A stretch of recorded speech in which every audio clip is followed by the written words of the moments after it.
Basahin nyo. Kaibigan ni Kabayan yata yan. Mm.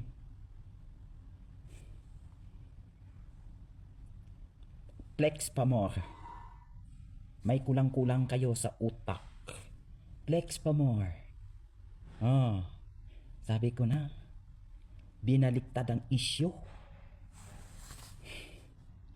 Yeah. Huh? Post pa more. Content pa more. Oh, nagsalita sa Kabayan. Hindi ang Pilipina ang pumaslang sa bata. Kaya hindi tapos ang investigation. Oh, ano na? Content pa more. Di ba? Magaling ako sa prediction ko. Ang prediction ko, ang tawag ko sa nagko-content, 80-80. Sabi ko na, binaliktad ang issue. Gaano ka kasigurado na totoo yung sinasabi na nag-comment sa'yo?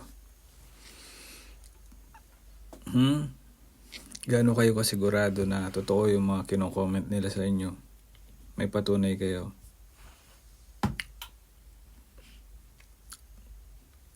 Alam mo, kasi total nagsasalita kayo ng ganyan, ano? Naniniwala ka ba na the burden of truth lies on you? Kung naiintindihan mo ako. Kasi kailangan nyo magpatunay. Magpakita ng pruweba.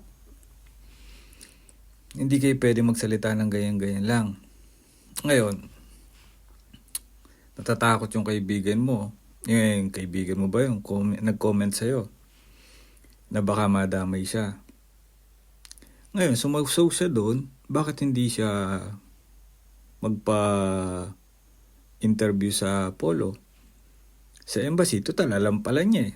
Baka sakaling makatulong kayo sa kaso ni Kabayan. Yaman lang din naman nagsasalita kayo. Dapat lubos-lubosin nyo na. Diba? Ito payo ko sa inyo. Kasi kung hindi nyo gagawin yun, wala lang. Laway-laway lang yan.